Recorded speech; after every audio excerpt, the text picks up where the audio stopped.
Oke, Assalamualaikum warahmatullahi wabarakatuh. Selamat siang semuanya. Sebelumnya perkenalkan, saya Talita sebagai host di acara podcast BP Bintan Bercakap. Oke, di sebelah saya sudah ada bintang tamu yang baru. Boleh Pak perkenalkan diri dulu Pak? Saya Abimanyu, Wakil Kepala BP Bintan, wilayah Kabupaten Bintan. Oke, Bapak Abimanyu, gimana kabarnya nih Pak? Baik, sehat, Mbak.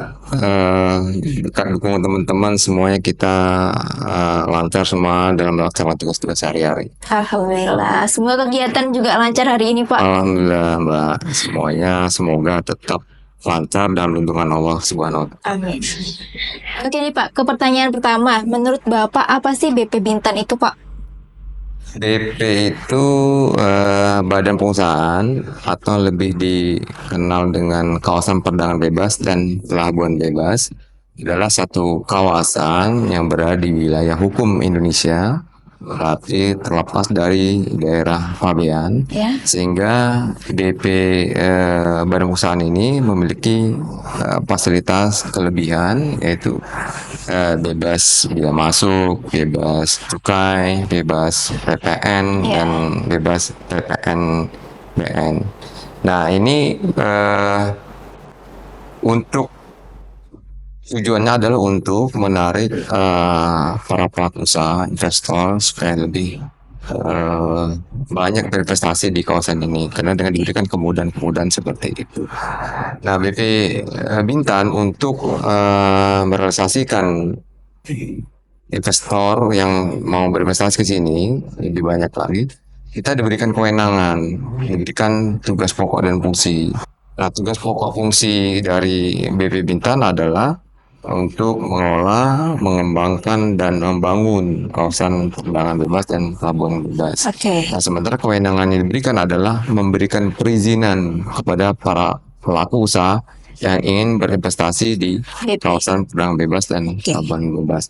Nah, jadi pelaku usaha itu tidak perlu lagi untuk mengurus izinnya ke kementerian atau ke pusat. Itulah kemudahannya, sehingga pelaku usaha cukup menyampaikan permohonan investasinya di BP Bintan untuk di kawasan FTZ yang baik. Kawasan di luar itu tetap masih ke Pemda dan kementerian.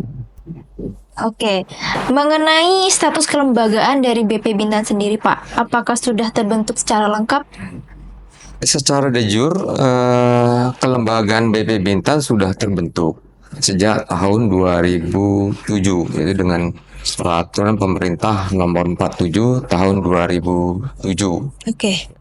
Nah, kemudian dengan PP itulah keluar terbit Peraturan Ketua Dewan Kawasan Nomor 1 Tahun 2008. Nah, situ dibentuk struktur kita, kelembagaan kita. Dibentuklah oleh Pak Gubernur waktu itu sebagai Ketua Dewan Kawasan. Diterbitkan peraturan itu. Ada BP Bintan wilayah Kabupaten Bintan dan BP Bintan wilayah Tanjung Pinang dengan strukturnya sama. Ada kepala, ada wakil, dan 4 anggota.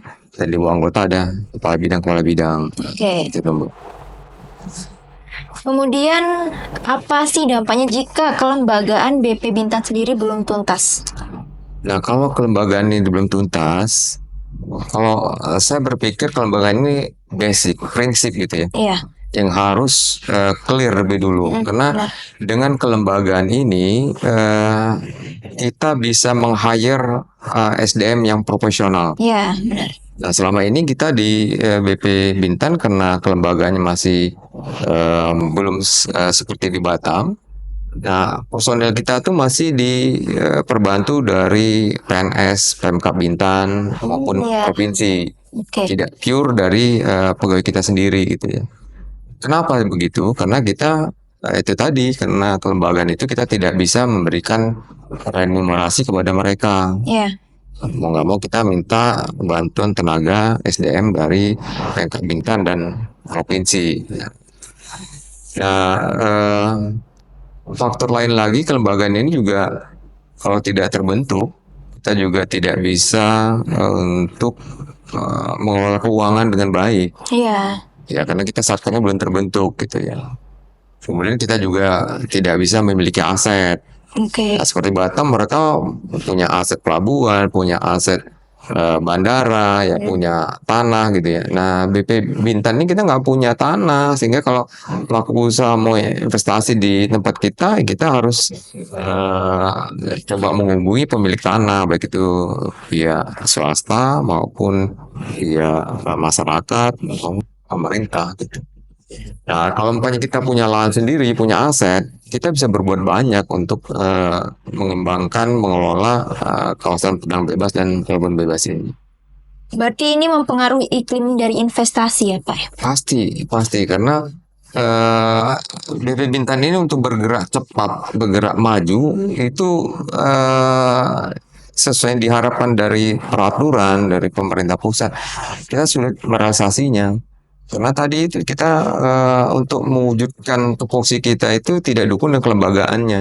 Nah, kelembagaan ini kan tadi saya bilang pengaruhnya ya karena SDM-nya kita nggak bisa cari SDM profesional, pengelolaan keuangan juga tidak seperti yang diharapkan gitu ya.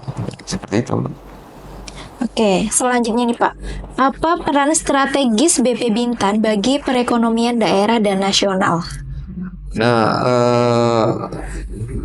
BP khususnya BP Bintan ya itu secara geostrategis itu berada di jalur Selat Malaka. Oke. Nah ini kita tahu Selat Malaka itu merupakan jalur perdagangan internasional, jalur logistik. Ya. Nah dari posisi ini sangat menguntungkan bagi Bintan untuk menarik pelaku usaha, meningkatkan investasi di kawasan TZ ini. Itu dari segi strategisnya gitu. Nah, Bintan didukung lagi dengan sekarang sudah terbit Peraturan Presiden nomor 1 tahun 2024 itu tentang rencana induk pengembangan kawasan perdagangan bebas dan kebun bebas. Kita ada 34 proyek program strategis di situ.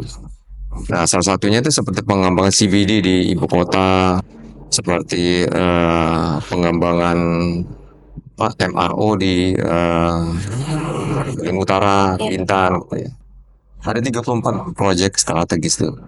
Kemudian kita juga punya quick wins, itu ada 5 kita, yaitu pengembangan wisata mangrove, pengembangan pelabuhan Sagara, pelabuhan Teluk Sasa, dan sebagainya. Oke. Apa harapan Bapak ke depannya untuk kelembagaan BP Bintan sendiri?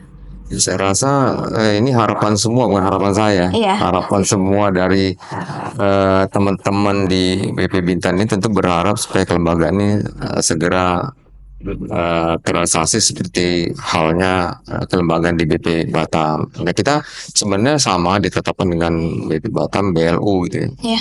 Lembaga pemerintahan non struktural.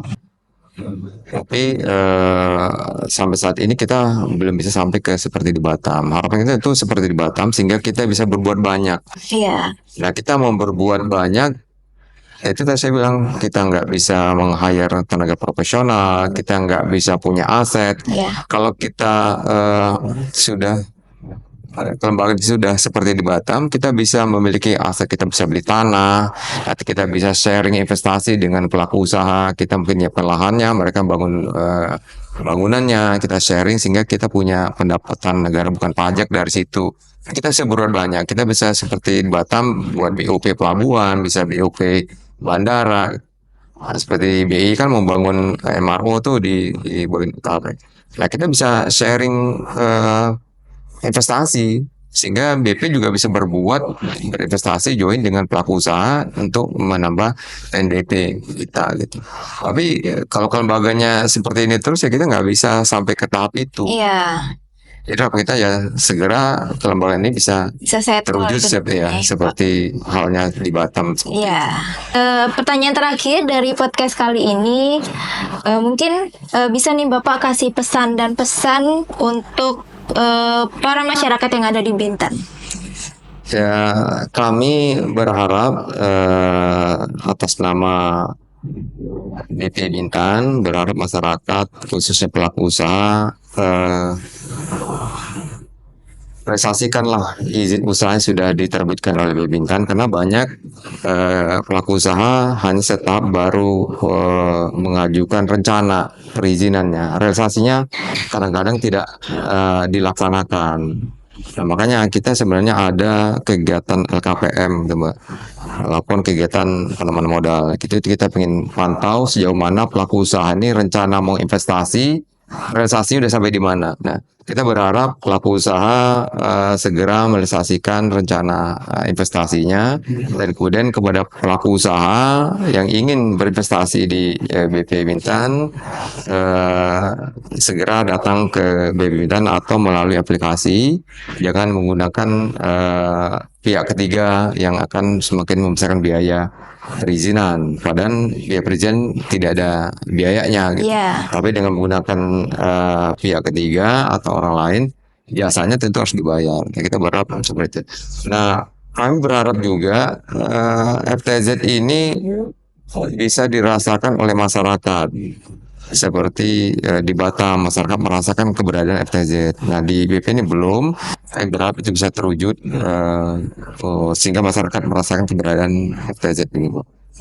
Kami mohon masyarakat bersabar. Mudah-mudahan kita sama-sama berjuang bisa merasakan keberadaan